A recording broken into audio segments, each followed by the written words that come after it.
Olá, bom dia. O UOL, a Folha de São Paulo e o SBT começam agora mais uma entrevista do ciclo de sabatinas com os candidatos à Prefeitura de São Paulo. A entrevistada de hoje é a deputada federal Luísa Erundina. Ela é candidata a prefeito de São Paulo pelo PSOL, o Partido Socialismo e Liberdade, e tem como vice também o membro do PSOL, Ivan Valente, que também é deputado federal. A Luísa Erundina está com 10% das intenções de voto, segundo o último Datafolha. Ela está em terceiro lugar, atrás da Marta Suplicy, que tem 16%, e Celso Russomano com 25%. O atual prefeito, Fernando Haddad, do PT, está com 8% das intenções de voto. Bom dia, candidata, e a gente vai entrevistar eu, Fernando Canzian, da Folha de São Paulo, Kennedy Alencar, do SBT, Luiz Indriunas, do UOL, e a gente vai estar ao vivo também, eu lembro aos internautas, via Facebook, no UOL Notícias. Candidata, bom dia, bem-vinda. Bom dia, obrigada. Obrigado. Quero saudar os internautas, Legal. os telespectadores que nos acompanham. Legal. Candidata, a primeira pergunta que eu queria fazer à senhora é sobre a escolha do partido pelo qual a senhora concorre à Prefeitura de São Paulo. A senhora, até pouco tempo atrás, estava no PSB e tem uma ambição da criação de um novo partido, o Raiz. Está recolhendo assinaturas para isso, etc. E, nesse meio tempo, a senhora saiu do PSB e foi para o PSOL para ter essa candidatura aqui em São Paulo.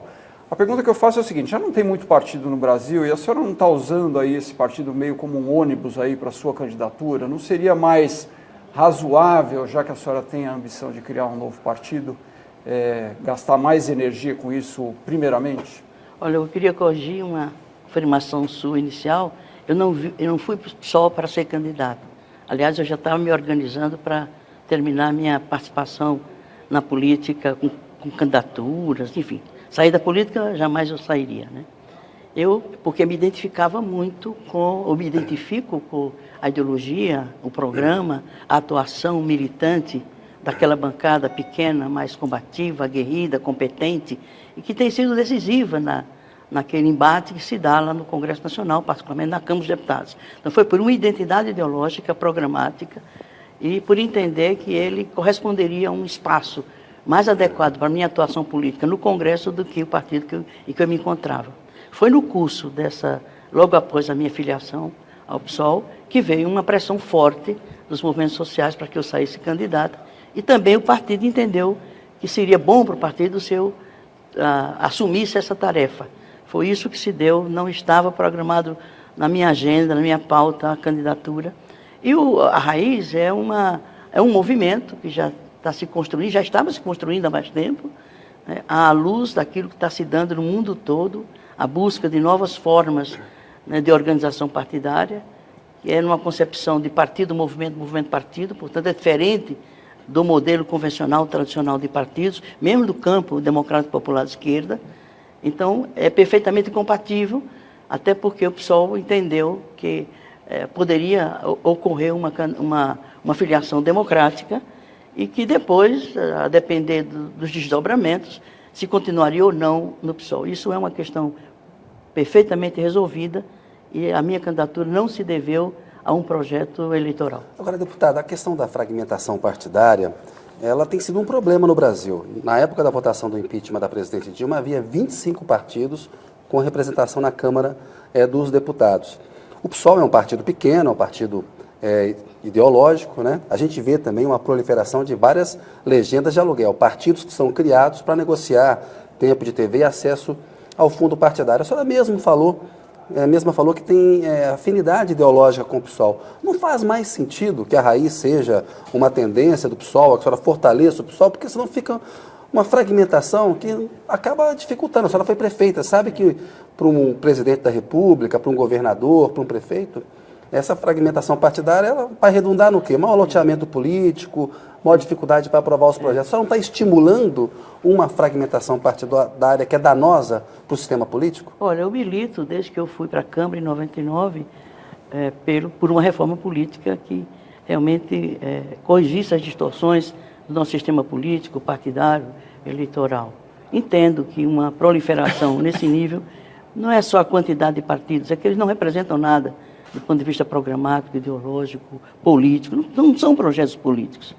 Embora eu entenda que um país, uma sociedade como a nossa, com essa diversidade, essa pluralidade, essa heterogeneidade, comporta mais de um número pequeno de partidos. Esse não é o problema. Claro, a senhora é a favor de uma regra para reduzir o número de partidos? Não, depende. Numa reforma política? Não, veja uma bem. cláusula de barreira? Não concordo com cláusula de barreira. Quem estabelece a barreira é o próprio eleitor, é a própria sociedade quando se enfrenta com uma candidatura e com um projeto, se é que existe esse projeto. Então, essa proliferação de legendas, ela se dá exatamente para haver uma composição eleitoral, né, a partir de uma distorção do nosso sistema. A questão das coligações. Isso distorce. A raiz não vai acirrar isso no campo da esquerda? Não é melhor porque ficar a raiz no sol? é movimento. Inclusive, há um princípio na raiz que diz quem quiser ficar na raiz movimento cidadanista, sem ter que se filiar ao partido raiz, pode fazê-lo com os mesmos direitos, a não ser aqueles que têm que ser estabelecidos ou são estabelecidos por lei. Portanto, continua a raiz como movimento, eventualmente alguém possa ficar no movimento sem necessariamente se filiar ao partido, mas o que distorce muito o nosso sistema político é para além disso. De fato, esse é um ponto a ser considerado e a ser corrigido, mas há questões muito mais essenciais, substantivas, que se não se resolver esse impasse, essa questão, uma reformulação estrutural, sistêmica do nosso sistema político, inclusive repensar o Estado brasileiro, o papel que ele representa hoje, diante de uma dinâmica da sociedade que é outra em relação aos 27 anos de existência da Constituição Federal. Então, nesse sentido, eu concordo com uma proliferação sem critério nenhum em relação a essas legendas de aluguel, né, a existência da coligação, que distorce a vontade do eleitor, e um partido, que seja partido movimento, possa coexistir com outros partidos que têm uma configuração nos moldes tradicionais e convencionais da formação de partidos políticos. Deputada, falando um pouco aí das pesquisas, a última pesquisa da Datafolha mostra a senhora na preferência entre os eleitores maiores de 60 anos, segundo lugar, perdendo só para o líder das pesquisas, o Russomano, e entre os jovens a senhora está em quarto lugar, perdendo para Haddad, Marta e o próprio Russomano. Além disso, na camada mais pobre, a senhora também não tem uma intenção de voto grande. Como é que a senhora reverteria isso e por que acontece isso? Olha, na avaliação da senhora? Eu acho que não é só pela questão da faixa etária da candidata, né? Porque eu tenho sido acompanhada e apoiada e trazendo muito jovem nessa candidatura, que ela está se dando a partir de debates, de rodas de conversa, com muitos jovens, né? E o PSOL é um partido que tem uma militância muito jovem também. O fato é que o tempo em que eu estive no governo, já tem 27 anos que eu estive no governo. Portanto, dessa juventude que é após esse período, não tem aquela informação a respeito do memória, né? A memória, de 89 a 92. Os seus familiares têm, os seus pais, mas eles pessoalmente não têm. Então, isso é uma questão que precisa nos orientar, é uma referência importante para orientarmos a nossa estratégia de campanha no sentido de encontrarmos formas de chegarmos a esses jovens e dialogar com eles, porque as nossas propostas, sobretudo na área cultural, na área ambiental, na área das comunicações de modo geral, elas correspondem muito aos anseios da nossa juventude. Por exemplo, o Movimento Passe Livre foi inspirado numa proposta que foi tentada no nosso governo. Portanto, a memória do nosso governo, em relação a algumas questões, elas têm tudo a ver com a luta dos jovens dos dias de hoje, sobretudo a questão da mobilidade, a questão cultural nas suas expressões mais variadas, não uma cultura como uma política isolada em si mesma, mas como um processo que permeia todas as ações do governo. Isso, a juventude, a questão da comunicação de massa, as alternativas de comunicação. Com uma campanha tão curta, com um tempo tão pequeno de televisão, como é que a senhora pretende reverter esses números, como o Idrionas falou, ou seja, ampliar a sua votação? Nós estamos em terceiro lugar na pesquisa, né, sem ter tido nenhum tempo de televisão, com um tempo muito curto de campanha.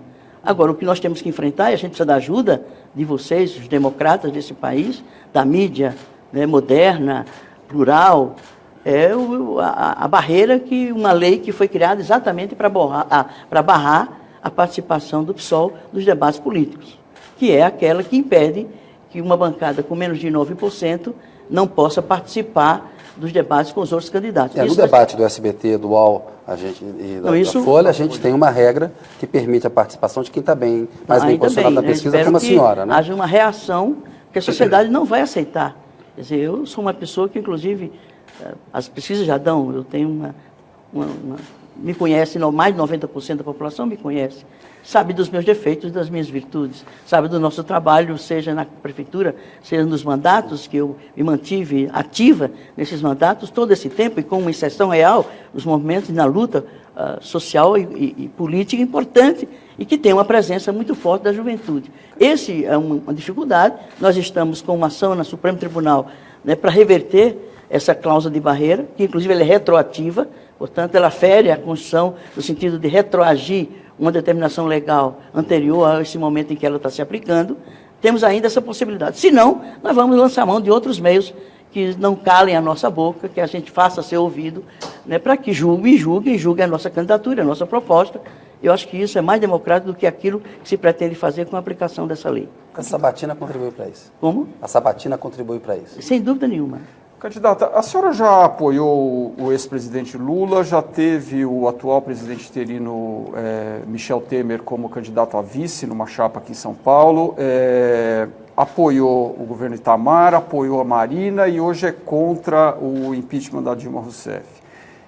Queria perguntar como é que a senhora se define hoje numa eventual aliança aqui num segundo turno aqui em São Paulo, ou mesmo depois um apoio ao eventual prefeito que venha a ser eleito, se não a senhora. Como é que a senhora se define politicamente hoje, tendo em vista essa sua trajetória aí, né, desses apoios que a senhora já deu para tais e quais, e com quem a senhora se identifica mais aqui em São Paulo hoje entre os outros candidatos?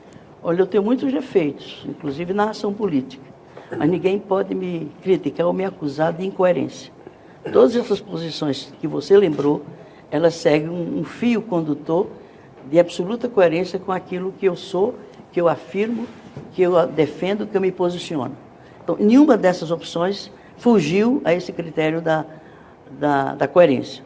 O único caso que eventualmente possa ser, né, acusado de ter tido um desvio foi aquele em que, numa campanha de 2004, né, por um outro partido, o PSB, e que tinha e adotava uma política de aliança bastante larga, ampla, que naquela ocasião, né, firmou uma aliança com o PMDB, que tinha um candidato na cabeça de chapa, que era o então Michel Temer, e o PMDB cedeu a cabeça, e aí o meu partido entendeu que isso seria interessante e importante naquele momento. Foi uma decisão de um partido, já não é mais o meu partido hoje, e se deu num contexto que era aquele que não é mais o Temer hoje, que é um presidente que aceitou e articulou um golpe. Hoje então, a senhora considera o Temer golpista? Não é mais o mesmo. A senhora considera o seu ex-candidato a vice como golpista? Então, falando...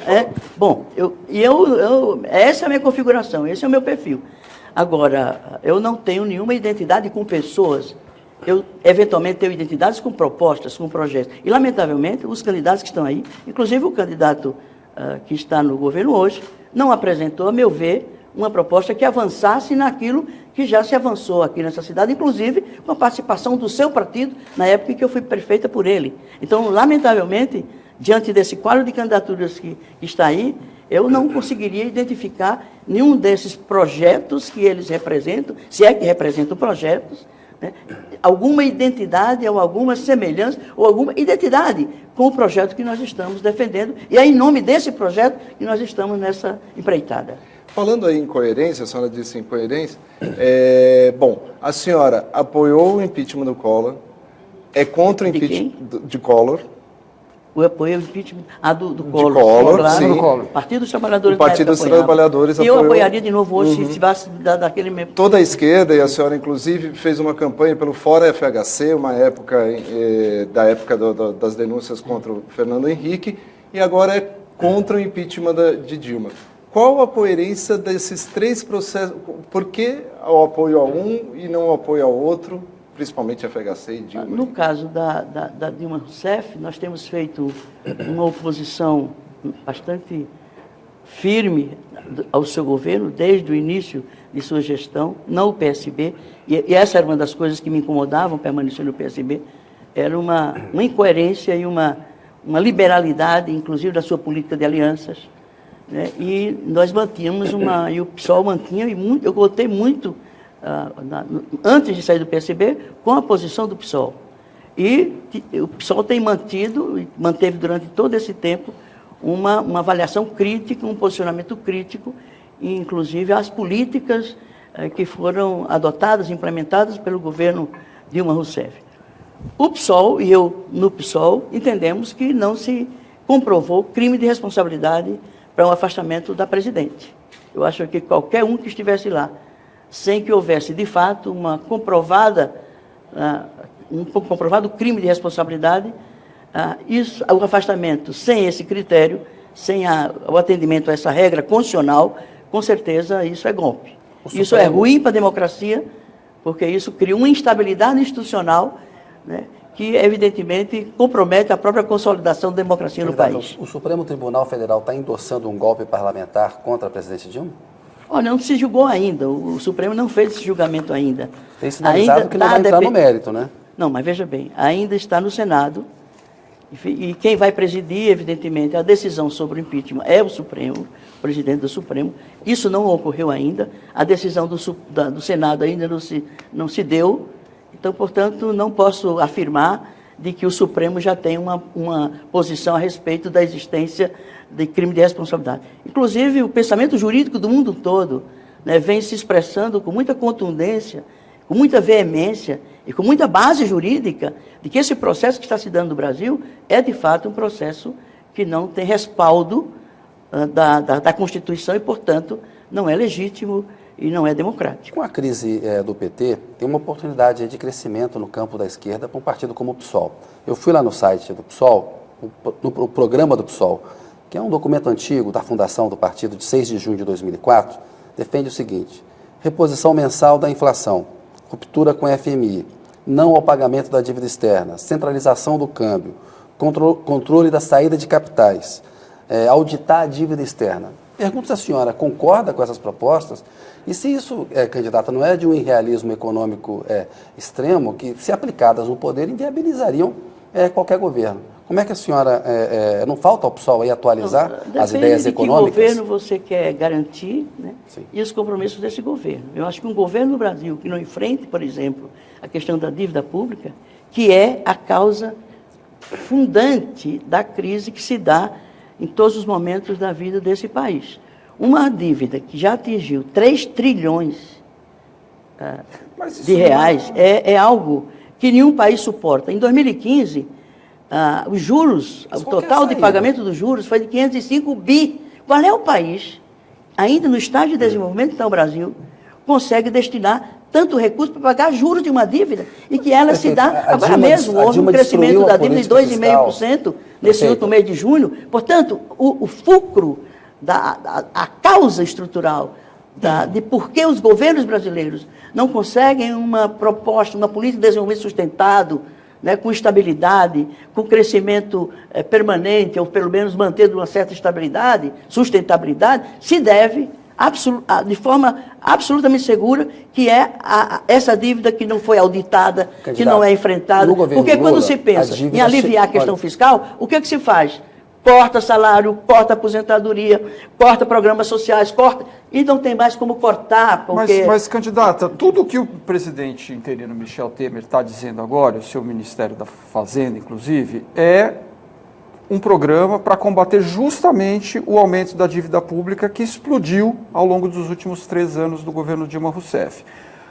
O PSOL e alguns partidos de esquerda consideram que o juro ele é a causa da dívida e não um sintoma, o que muita gente discorda. Eu queria, especificamente no caso da Prefeitura de São Paulo, por exemplo, que a senhora está almejando o cargo. A Prefeitura fez uma renegociação da sua dívida de 70 bilhões, caiu para 30 bilhões. Não, está em 46 bilhões. Aliás, o prefeito, no debate, ele se esqueceu de atualizar, né, 46 bilhões, não é 30 bilhões. Bom, isso aí depende do... Não, depende não, a diferença é muito grande. De 30 para 46 é uma diferença enorme. Vamos lá, então... Mas não tem a menor dúvida, essa negociação foi positiva. No caso dessa dívida, que tem um juro embutido que é pago, a senhora fará se for eleita, uma auditoria nessa dívida e fará uma redução na taxa de juros que é paga hoje para a correção dessa dívida? Não, vamos fazer a primeira auditoria, que é a partir dessa auditoria... A senhora fará uma auditoria na dívida pública da essa é uma Prefeitura de São Paulo. uma das primeiras propostas que a gente pretende implementar, né? Porque essa auditoria ela vai dizer qual é a dívida real, né? O valor sobre essa dívida precisa ser auditada, verificar onde é que estão as irregularidades, para dizer assim, olha, sociedade paulistana, a sua dívida é essa, e não essa que é uma dívida que só se reproduz, só se avoluma, só cresce, e o cidadão não é informado sobre por que as coisas se dão dessa forma, por que a dívida cresce tanto, e tem que fazer uma referência à política econômica nacional. Mas que seria adotada? Não pagaria a dívida mais? Deixaria de pagar a dívida? Vamos negociar, como o prefeito negociou, e foi uma boa negociação, então vamos continuar tentando negociar, né, fazer acordos. Só não cogita dar um calote na dívida? Não, absolutamente. Vamos prolongar o pagamento da dívida, né, vamos estabelecer prazos mais longos, alongar o perfil da dívida, tá certo? Vamos dar transparência a isso à sociedade, vamos querer também influenciar nas decisões do governo federal sobre a questão da dívida e sobre outras questões da política econômica, porque São Paulo representa quase 15% do produto interno bruto, portanto é uma cidade que tem um peso, tem uma importância e um poder de influir politicamente nas decisões do governo central. A cidade não cria os seus problemas. A cidade herda os problemas que vêm do governo federal, de suas políticas desastradas, suas políticas que não atentam para os interesses da maioria. Daí porque o próprio governo Dilma, por exemplo, a política de ajuste fiscal dela, né, é a mesma que o Temer está encaminhando, agravada, agudizada, ampliada. Não vejo novidade nenhuma de uma posição de um governo em relação a outra. Só que não se vai na essência do problema, que é a questão da dívida pública. A Dilma desorganizou as contas públicas. O Canzian lembrou, a dívida pública brasileira caiu no governo Lula. A Dilma acabou com o superávit primário, desonerou demais, perdeu espaço fiscal e a dívida cresceu por erro da política econômica dela. Tem que ter realismo econômico para governar, não? Eu concordo. Agora, o compromisso com o capital internacional, com os credores internacionais, né, desse governo é muito mais explícita, muito mais convincente da parte deles. Tanto é que quem está na área econômica do governo é um dos técnicos, um dos especialistas do mercado financeiro internacional. Foi o presidente isso explica do presidente Lula durante todo o governo dele. Não estou ressalvando as posições do Lula, muito pelo contrário. Acho que os governos Lula, os governos Dilma, né, se desviaram absolutamente dos seus compromissos históricos. Entendi. Por isso que eu não fiquei num partido que eu ajudei a fundar, a construir durante 17 anos. Por quê? Porque eles transigentes, capitularam. Lula, quando assinou a Carta aos Brasileiros, foi a primeira atitude de capitulação de um projeto histórico original pelo qual o PT existia, pelo qual se disputou o poder nesse país. Não estou absolutamente defendendo nem posições do Lula, nem posições da Dilma, nem posições do PT, senão eu teria ficado lá, que foi onde eu nasci politicamente. Então, vamos falar um pouco de história e contas públicas também. A senhora relembrou já, quando era prefeita, fez a proposta da tarifa zero, a partir do aumento progressivo do IPTU, os ônibus poderiam ter tarifa zero para toda a população. A senhora voltaria a fazer uma proposta como essa, como prefeita? Quando eu propus a progressividade do IPTU, não foi para implantar a tarifa zero, foi antes. Mas ajudar a financiar. Aquela proposta de progressividade do IPTU, que por sinal é um imposto direto, é um imposto sobre a propriedade, porque é mais justo do que os outros impostos que recaem sobre o consumo, sobre o trabalho, enfim.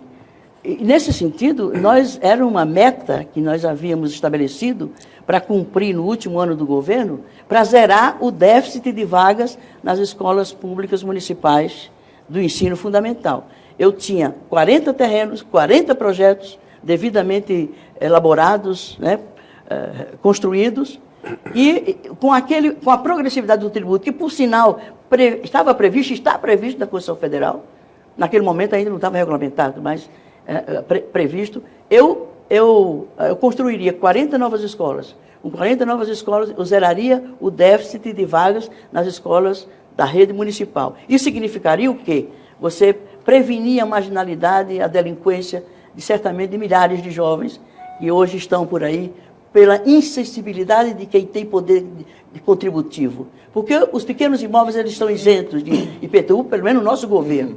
Então, não era uma meta que eu queria para fazer a tarifa zero. A tarifa zero era por entender, e mais ainda, porque isso era um tempo em que não havia a lei, a Política Nacional de Mobilidade, que é uma lei de 2012. Né? Um dispositivo constitucional, fruto de uma emenda constitucional minha, proposta de emenda constitucional minha, que coloca o transporte ou a mobilidade entre os direitos sociais, do artigo 6 da Constituição Federal. Mas é factível hoje? A senhora vai aplicar a tarifa zero? Não de forma geral na cidade e no primeiro dia de governo, mas nós vamos adotar algumas modalidades em que, por exemplo, finais de semana, onde o cidadão precisa ter acesso a atividades culturais, atividades de lazer, atividades esportivas, e que dispõe de tempo, que não aquele que está comprometido no trabalho diário pesado que é a vida nessa cidade. Então, o acesso no finais de semana é uma alternativa que a gente pensa e, inclusive, estabelecer cálculos em relação às disponibilidades. Mas financiar com mais subsídio ou cobrando das empresas é uma redução na margem de lucro? Vamos ver as regras que nós vamos adotar para isso. Mas garantir a gratuidade, sim. E o IPTU? Isso, como? E o IPTU, a proposta da senhora para o IPTU é voltar a discutir esse imposto progressivo? Não está colocado, porque nós ainda não definimos em todo o nosso programa. Ele ainda está sendo gestado, e está sendo gestado a muitas mãos, e não só mãos do PSOL. Os especialistas mais competentes, com maior contribuição nessa área, estão nos ajudando a formatar uma proposta de política tributária, de política fiscal, e mais que isso, eu acho que São Paulo tem um potencial econômico que a prefeitura não pode se dar, né, ao luxo de administrar só um orçamento que é cada vez mais curto e uma demanda social crescente, uma dívida social enorme a ser paga. Então, nós queremos também que o poder municipal também intervenha na economia, em acordo com os empresários, em acordo com o capital. Eu quero conversar com os empresários ainda durante a campanha, e se for para o segundo turno, e se chegarmos lá, eu quero governar a cidade com quem tem o poder de ajudar a cidade economicamente, porque a cidade é de todos. E eles usufruem nos seus negócios, na reprodução de seus lucros, de sua riqueza. Isso se dá na base da cidade. A cidade é de todos. E, como tal, todos precisam contribuir para a construção e a manutenção da cidade. Eu vou querer dialogar com o poder econômico na cidade. E não é pequeno o nosso orçamento, embora ele seja pequeno diante da demanda e da dívida social. 50 bilhões já é um potencial econômico que credencia qualquer liderança política a dialogar com o poder econômico e dizer, bom, como é que nós podemos juntar essas forças e estabelecer o desenvolvimento local, o desenvolvimento municipal, geração de renda, geração de trabalho, não necessariamente geração de emprego é mercado formal. Então, nós temos alternativas, estamos aprofundando a elaboração dessas alternativas e que nós queremos também contribuir como poder local, como poder municipal, com o desenvolvimento econômico da cidade, no plano municipal e mais. Nós queremos ter voz na política econômica do governo federal. Candidata, a senhora, eu queria só esclarecer um dado aqui que a gente ficou numa controvérsia. Na verdade, a renegociação da dívida da Prefeitura de São Paulo, que é um ponto importante, que a senhora, inclusive, está dizendo que fará uma auditoria, ela caiu de 74 bilhões de reais para 27,5 bilhões de reais. Os 46 que a senhora citou foi a redução que houve no saldo devedor. Não, e a parcela... é a dívida consolidada. A dívida consolidada do município de São Paulo é de 46... A negociação federal, que é a que eu me refiro, caiu de 75 para 27. E a parcela que o governo pagava caiu de 370 milhões, que a prefeitura pagava, de 370 milhões para 200 milhões. Só para a gente esclarecer esse ponto aqui. Voltando um pouco aí às questões programáticas, candidata, dois petistas, ou ex-petistas, um está no cargo na Prefeitura de São Paulo e a Marta Suplicy é candidata agora pelo PMDB. Dos dois, o que a senhora destacaria como políticas que a senhora aprofundaria, que a senhora gosta, no caso da Marta e do Haddad? Dois exemplos de cada um, e o que a senhora repudia completamente que foi feito nesses dois governos de partidos que já foram ou estão em partidos ao qual a senhora pertence? Olha, aquilo que foi positivo nesses dois governos, ou em qualquer outro governo, não só nesses dois do PT, nós temos todo interesse de manter e de aperfeiçoar, eventualmente Mas o que expandir, a senhora, ampliar. O que a senhora destacaria, por exemplo? Os céus, da época da Marta, foi uma proposta na área da política da educação interessante. A limitação é que são poucos céus para atender uma demanda. E a qualidade dos céus versus a péssima qualidade da rede como um todo. A rede são muito mais escolas, né, muito precárias e absolutamente diferente daquilo que é o céu. O céu custou caro, não só a construção, mas é a manutenção do imóvel. Não estou dizendo que a educação tem que gastar mesmo. E não é gasto, é investimento, qualquer que seja aquele que se faça em relação à educação. Fazer mais céus, manter com certeza, com certeza. A programação, melhorar a programação, envolver mais a participação da comunidade local, sobre que programação tem rebatimento, inclusive, com a cultura local. Porque uma coisa interessante é que são 32 regiões administrativas, ou seja, 32 subprefeituras, são 32 grandes cidades. Então não dá para administrar ou de planejar a cidade e de adotar uma política geral para a cidade como se não houvesse a diversidade que existe entre essas regiões. Nós vamos atentar para que as políticas municipais, aquelas que são de ordem geral e aquelas que têm um rebatimento no âmbito regional, que elas se planejem de baixo para cima, ouvindo a população. Então, na área da educação, essa rede de céus que existem, além de outros programas que existem, vamos conversar com a população, ver como elas avaliam esses programas, se elas entendem que é importante expandir, ampliar, melhorar em que sentido. Nós não queremos fazer restrição a nenhuma política de ninguém. Nós queremos que aquilo que foi correto, aquilo que foi certo, aquilo que foi bom para o povo, reconhecidamente dito isso pela população, e nós vamos criar mecanismo de diálogo permanente com a população para ouvi-las sobre essas coisas.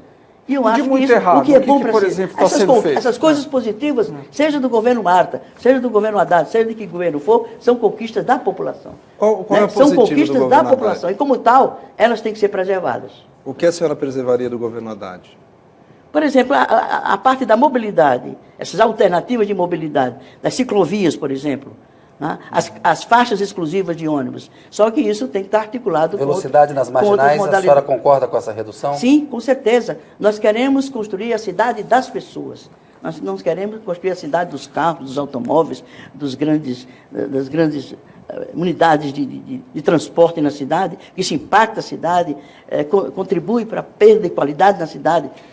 Tentamos criar outras alternativas de mobilidade na cidade, mas de modo a que o espaço, o direito ao espaço, que é um direito humano fundamental, ele seja assegurado a todos os cidadãos e cidadãs dessa negativo cidade. Da Marta e do Haddad. Como? Uma coisa negativa da Marta e do Haddad.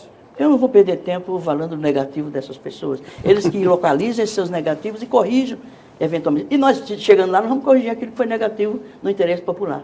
A senhora, na época em que era prefeita, usou a CMTC como forma de pressionar o empresariado de transporte coletivo para, enfim, para regular as viagens. Existe até uma propaganda antiga que a gente estava dando uma olhada outro dia, falando disso.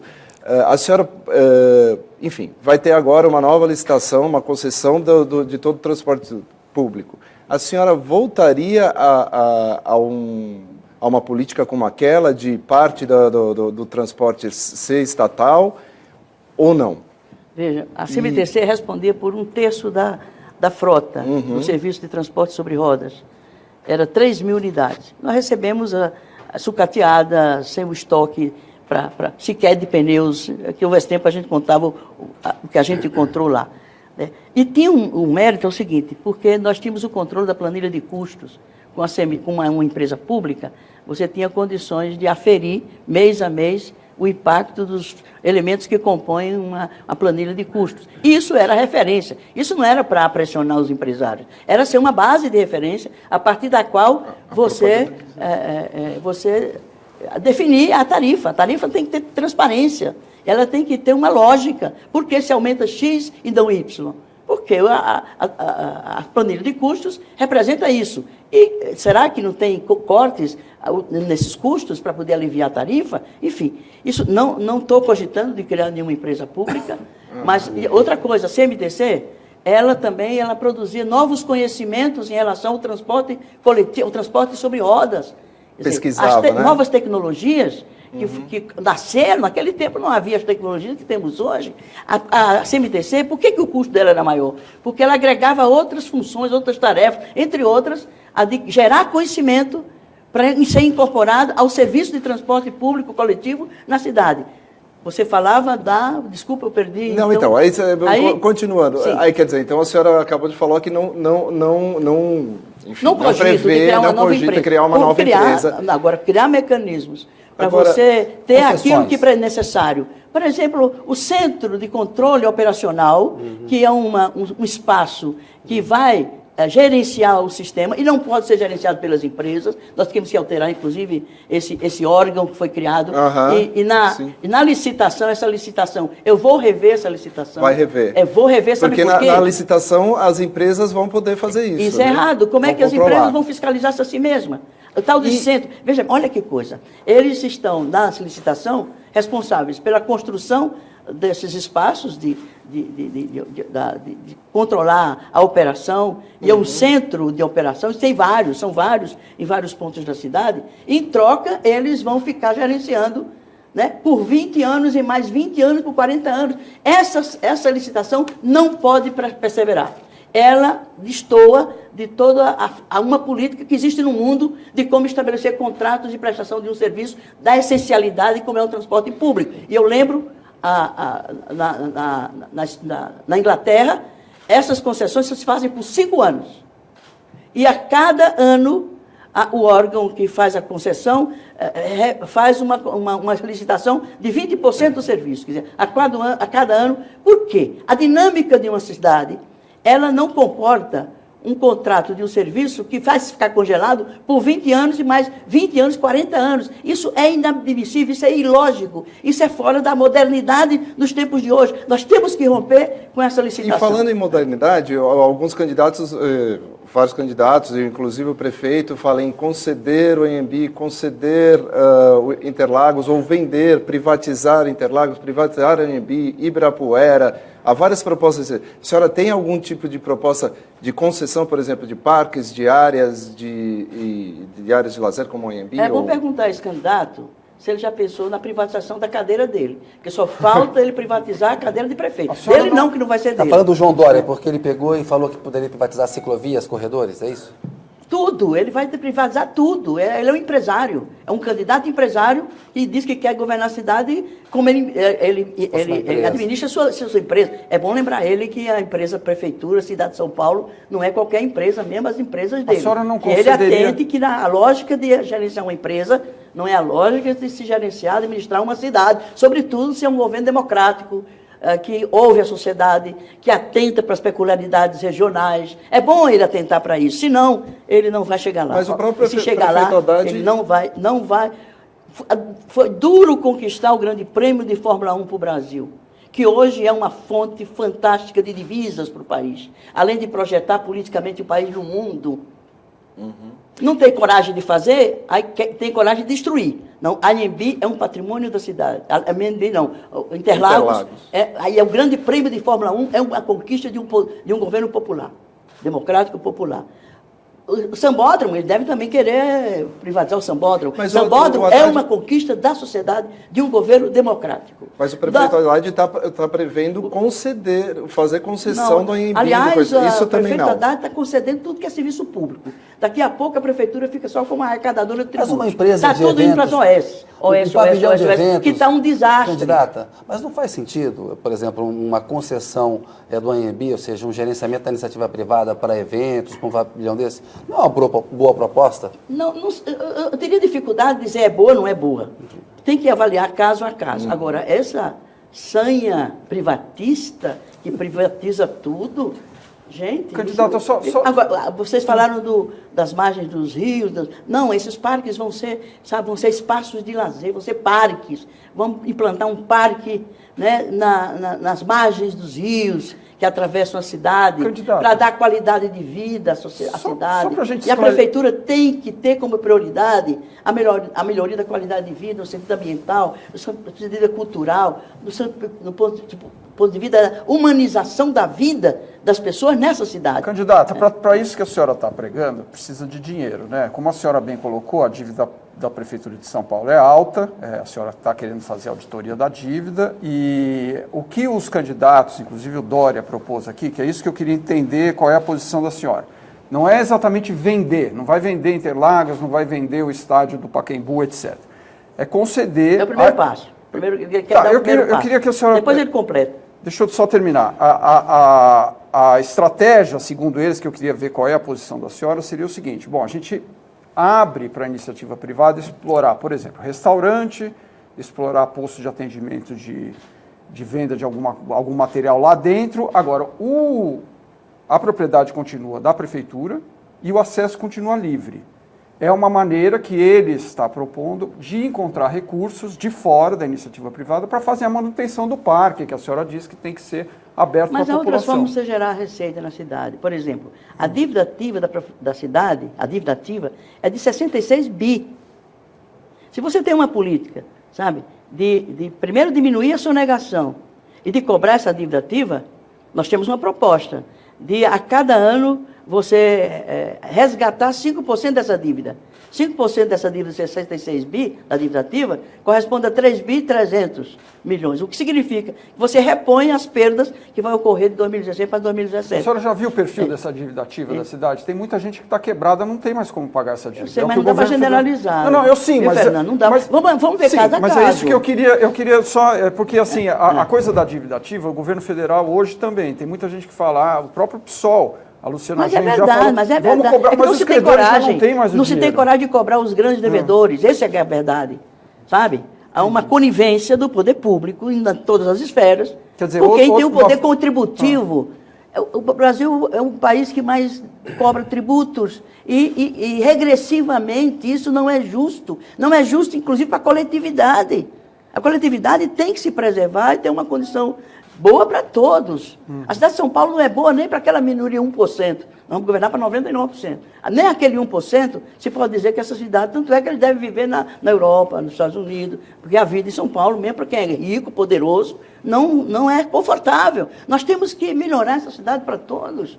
E quem tem mais tem que contribuir com mais. E PTU, já que quem tem mais tem que contribuir com mais. É evidente, é a progressividade do tributo. Eu no tributo indireto, meu irmão. Não pode generalizar isso para todo tipo de tributo. Mas o tributo direto sobre a propriedade, sobre a renda, sobre a fortuna, né, sobre as heranças, tem que ser tarifado, tributado. Senão, como é que você vai resolver as demandas crescentes? Percebe? Não há milagre para você buscar. Tem que ser mesmo a cidadania que deve, um pacto, né, pelo menos por um tempo, né, que ceda um pouco os seus anéis para poder melhorar a qualidade de vida de todos, que é muito ruim. As pessoas que levam 4, 5 horas para ir voltar para o trabalho todo dia, me dizem uma coisa, é aquele que está produzindo na indústria, no comércio, no serviço. Tem que melhorar as condições de vida, de trabalho, para que a sociedade exista para todos. Essa é a nossa proposta. Outra coisa, uma privatização dessas, ou qualquer outra medida dessa, tem que ser consultada, a população tem que ser consultada. Inclusive, o Haddad acabou de vetar um projeto que foi aprovado pela Câmara Municipal, regulamentando o artigo 10 da Lei Orgânica do Município, que obrigaria, mas ele vetou. Mas a Câmara, espero que derrube o veto. Porque se não derrubar, quando eu chegar lá, eu vou retomar essa proposta. Qualquer grande obra de grande porte que implique custos muito altos, não só da prefeitura, mas também da vida privada, que impacte ambientalmente a cidade, terá que ser objeto de um plebiscito. E é um mecanismo democrático, está na Constituição, e nós vamos aplicar. E, lamentavelmente, o prefeito Haddad, que tinha prometido que ia sancionar essa lei, ele vetou, acabou agora, quinta-feira passada, poucos dias atrás, ele vetou. A Câmara vai ter que derrubar. A sua relação com a Câmara foi muito difícil quando a senhora foi prefeita de 89 a 92. Eu não tive maioria, é verdade. Como é que a senhora pretende ter maioria agora? Sabe para que eu não tinha maioria? Claro que teria sido mais confortável, eu teria feito tudo aquilo que eu propunha de inovador e bom para a cidade. Não consegui porque não tinha maioria. Governei 4 anos com minoria. Sabe qual é o preço que eu tinha que pagar para ter maioria? Eu tinha que ter feito concessões éticas. Concessões a vereador, para as formas mais escusas. E aí, qual é a análise que eu me colocava na ocasião? Olha, se é para fazer desse jeito, a direita faz melhor. Ou não faz? Está há 500 anos no poder. Não tem escrúpulo nenhum. Então faz de qualquer jeito. Por isso que eles têm sempre muito maioria. Mas o que me salvou? Foi a aliança com a sociedade civil organizada. Quando a Câmara queria me cassar meu mandato, e tentou várias vezes, o Tribunal de Contas do município rejeitou minhas contas todos os anos. Ainda se eleita, a sua estratégia vai ser a mesma. Do ponto de vista de quê? Do ponto de vista maioria, político, é evidente, vamos procurar eleger o maior número possível de vereadores.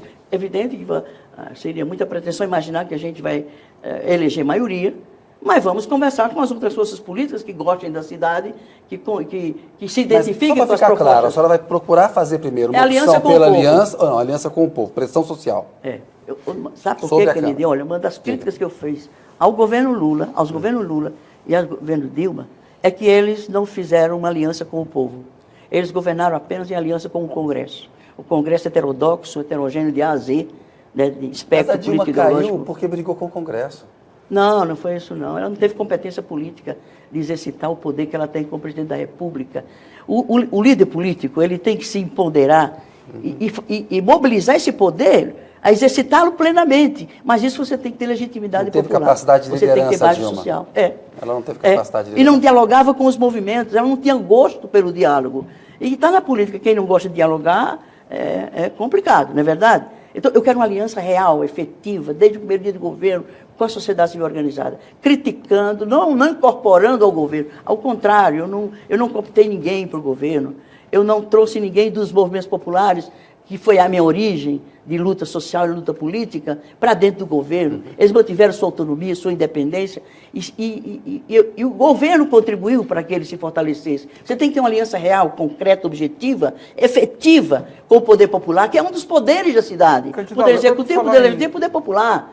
E, lamentavelmente, tanto os governos Lula como o governo Dilma não fizeram aliança com o povo e ficaram refém de um apoio congressual, que é aquilo que se sabe que congresso é esse que nós temos aí. Candidata, a senhora falou em movimentos populares e uma das grandes iniciativas aí da sua gestão, lá no começo dos anos 90, foi a questão de mutirões para moradias, né? Hoje, ao contrário daquela época, a gente tem aí uma outra tecnologia, digamos, financeira e efetiva aí, que é o Minha Casa Minha Vida, né, que foi implementado durante os governos do PT, etc. E agora, se ficar o Michel Temer, vai ser mantido, segundo ele, o programa. Como é que a senhora vê o Minha Casa Minha Vida e qual seria um eventual relacionamento da senhora com o governo federal se o Michel Temer mantivesse na presidência? Olha, Fernando, nesse o caso, problema do déficit habitacional, ele é crescente, né? E nenhum governo, mesmo de uma cidade do porte de São Paulo, tem a capacidade econômico-financeira de enfrentar esse problema e de atender a demanda, nem numa escala menor que tenha sido. Nós investimos o máximo que uma cidade podia investir em habitação popular. Fizemos 40 mil unidades. Dessas foram 10 mil em mutirão, 10 mil unidades em mutirão. Foi uma resposta interessante, porque teve desdobramentos. Por exemplo, nós construímos fábrica de bloco, você profissionalizava as pessoas, os mutirantes, desempregados, a prefeitura, através de uma entidade com quem a prefeitura mantinha convênio, né, absorvia essa mão de obra para acelerar a construção daquela casa. Quer dizer, foi uma experiência exitosa, mas ela não é uma experiência de... Essa solução, ela é suficiente para a cidade de São Paulo. E digamos assim, Minha Casa Minha Vida é uma resposta, é um programa. Não que vá dar resposta, porque sabe qual é o problema do déficit habitacional? É o problema de renda, é o problema da terra. Enquanto não se vê a democratização da terra no campo, para que não ainda tanta gente venha para o centro urbano, né? Porque a cidade, no meu tempo, hoje deve ser mais. Mas não, porque o fluxo migratório caiu um pouco. Mas há 300 mil pessoas por ano que se agregava aos que já existiam de pessoas na cidade. Qual é o governo que tem a capacidade de absorver essa demanda com esse crescimento exponencial que existe nessa cidade? Então, se não se resolver o problema da terra no campo para fixar os trabalhadores rurais onde eles possam viver, e os trabalhadores de modo geral que vivem nas regiões mais pobres. Por outro lado, né, você tem que também democratizar a terra na cidade. Tem a reforma urbana, tem a reforma agrária e outras alternativas. Além, Fernando, você lembrou muito bem, são novas tecnologias. As tecnologias que existiam, a tecnologia que existia para esse setor na minha época, já está provavelmente superada. São outras tecnologias, né, outras pesquisas que existem. Portanto, eu quero dizer o seguinte: claro que moradia e habitação vai ser prioridade do nosso governo, mas sem a ilusão de que vai... E outra coisa, se é programa federal, e se a prefeitura contribui os recursos para esse programa, tem que destinar esses programas para São Paulo também. E vamos exigir isso. E não tem essa, que é um outro governo, o governo é outro. Não, é São Paulo, é São Paulo. Eu não vou governar para o PSOL, eu não vou governar para esse partido. Nós vamos governar para a cidade como um todo. E eu quero ser ouvida como representante desse povo pelo governo federal. Nós vamos fazer uma articulação metropolitana. Nós vamos retomar a Frente Nacional de Prefeitos, que fomos nós que criamos, para que seja um instrumento de política municipal, para falar grosso e forte com o governo federal, para não ficarmos de pires na mão. Não vou levar pires na mão para pedir nada para São Paulo, é quem dá. São Paulo dá 15% do produto interno bruto. Eu vou pedir nada? Não, eu vou exigir que aquilo que São Paulo contribui, retorne para São Paulo. Alguma coisa mais de cidades aí? Uber e táxi. Agora foi regulamentado o Uber. Há propostas, por exemplo, de isenção tanto para táxi quanto para Uber de imposto. Os taxistas dizem que o Uber paga menos imposto, tem menos, enfim, contribui menos do que eles. A senhora tem alguma política, enfim, em relação a isso? Eu acho que é irreversível os avanços da tecnologia, sobretudo no caso aí que é usado no Uber e outras atividades que existem na cidade. Nós vamos ter contemporaneidade na forma de gerir a cidade, atentando e incorporando as novas tecnologias. No caso do Uber é um exemplo. Mas essa questão não pode... Está com a regulamentação atual ou pode Não, mudar? eu não tenho detalhes sobre ela, não analisei. Mas tenho técnicos especialistas, inclusive, que estiveram no meu governo, que estão contribuindo para gestar a nossa proposta, que vai estar analisando essas questões todas aí. Agora, por outro lado, não pode ser uma quebra de braço entre taxistas e quem realiza esse serviço sob essa outra modalidade. Vai ser um governo democrático, vai pôr as partes numa mesa, vamos ponderar as duas partes e vamos chegar a acordos. Eu acredito nisso, isso é possível. Mas eles fizemos isso no nosso tempo. Não, senão é uma quebra de braço. Eu não vou me colocar no meio de uma quebra de braço entre taxista e uberista, se é que se chama assim, sei lá. Eu vou estar querendo juntar as partes. Uberistas versus taxistas. Né? Uberista, né? Sei lá. Vamos... Hoje em dia há muita violência entre as duas partes, né? Um bate no outro e coisa e tal. Não, mas não é isso. Vamos, a senhora vai estudar. Vamos civilizar isso aí. Tem um fato, vamos civilizar. Político importante na semana que eu queria que a senhora comentasse. A Marta Suplicy fechou uma aliança com a Andréa Matarazzo, dá mais competitividade para a candidatura dela, ela está à frente da senhora nas pesquisas, e o Matarazzo dá um reforço para ela nesse sentido. O João Dória tem uma aliança também ampla, vai ter bom tempo de televisão. Tem e o Celso Russo tem o governador Alckmin dando apoio forte. O Alckmin é o padrinho do João Dória, e o Serra e o Kassab são os padrinhos aí dessa aliança Marta-Andréa Matarazzo. E tem o Celso Russomano, que é líder, ainda depende de uma decisão do Supremo, se ele vai continuar nessa disputa ou não. A senhora e o Haddad não fizeram uma aliança em 2012, a senhora não quis ser vice dele por causa daquele episódio do Maluf. PT e PSOL têm jogado juntos contra o impeachment da presidente Dilma. Ao ter duas candidaturas no campo da esquerda, da centro-esquerda, não há um risco aí de divisão desse eleitorado? E essa estratégia não pode permitir dois candidatos mais conservadores no segundo turno? Eu estou em que posição nas pesquisas? Terceiro. O Haddad está em que posição? O Haddad tem 8, a senhora tem 10. E eu pergunto, quem é que está na esquerda? O Haddad está à esquerda? Onde é que está a esquerda? Estou procurando a esquerda. Ele é um político de centro-esquerda, não? Entende? Não, tudo bem. Eu acho que alianças não se fazem em torno de quem se diz de esquerda, dono de esquerda. Não é isso. É de proposta, de projetos. Eu espero estar no segundo turno. Se eu estiver no segundo turno, eu vou querer sentar, particularmente com essa força política, dizer, olha, nossas propostas são essas, as de vocês são essas. Mas as duas candidaturas não dividem o mesmo eleitorado? Eu não acho. Eu estou para disputar para valer. Eu não estou para fazer marcação de posição, não. Eu estou para valer. Quem sabe essa é a última disputa eleitoral que eu nem era um desejo meu, mas quando eu abraço uma tarefa dessa, eu vou às últimas consequências. Não fico pelo meio, pela metade. Mas o Haddad está marcando posição, a senhora acha? Não estou dizendo isso. Eu digo, eu não estou. Está sugerindo. Porque a pergunta que você está fazendo é, bom, eu salvar a unidade da esquerda, primeiro, que esquerda? Onde é que está a esquerda? E segundo, eu estou na frente dele. Nacionalmente, PT e PSOL eu estou na frente dele. A esquerda que eu reconheço nesse país, a única força política, né, claramente fiel ou identificada com os princípios da chamada esquerda democrática, libertária, socialista, é o PSOL. Eu não vejo no outro partido. O PT não é mais esquerda. E as composições, não é mais. Se é que foi um dia. Entendeu? As propostas dele eram. Agora, enfim, então, as concessões que o governo Lula e os governos do PT fizeram não os identifica, nem os qualifica como sendo uma força de esquerda. Você tem pessoas de esquerda esquerda sem concessão? Você tem pessoas de esquerda. Candidata, a senhora pode medir o quanto de concessão se faz, mas daria para chegar ao poder sem concessões, sem a Carta ao Povo Brasileiro? Depende se vale a pena conquistar esse poder nesses termos, com tanta concessão. Porque você compromete o quê? Mas alguma concessão original é necessária?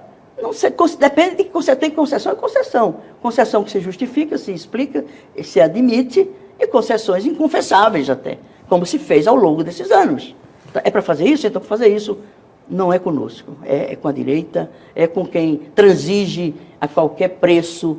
O Lula, quando assinou a Carta aos Brasileiros, ele já capitulou ali no projeto do PT, para meu ver. Entendeu? Então, veja bem, eu não estou disputando a esquerda ou não a esquerda, que não é isso que está em jogo hoje. Agora é preciso perceber de que lado e que propostas estão sendo feitas. Eu quero ter os petistas comigo, e muitos petistas estão, né, continuam votando em mim, ou continuaram votando em mim, são amigos meus, contribuem para a construção dessas propostas, e eu quero tê-los no governo, não é só na campanha, eu quero tê-los no governo, com ou sem Haddad. Se for com Haddad, ótimo, se não for, com certeza eu vou precisar, a cidade vai precisar dos petistas, né, que tem muito a contribuir para a gente governar essa cidade mais uma vez. Candidata, nosso tempo está chegando ao final. Eu queria uma última pergunta para a senhora a respeito do processo que está rolando agora, né, que é o impeachment da presidente Dilma Rousseff. Deve ter a votação aí no Senado em agosto agora, né? Eu queria saber a posição da senhora. Qual é a avaliação que a senhora faz do governo Dilma?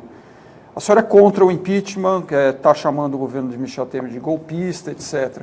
Mas qual é a avaliação que a senhora faz do processo como um todo e principalmente dos erros que a presidente Dilma Rousseff cometeu, tanto na área política quanto econômica? Rapidamente, que o nosso tempo está muito. E se ela tem chance de evitar o impeachment? Se ela tem chance de evitar o impeachment ainda, na sua opinião?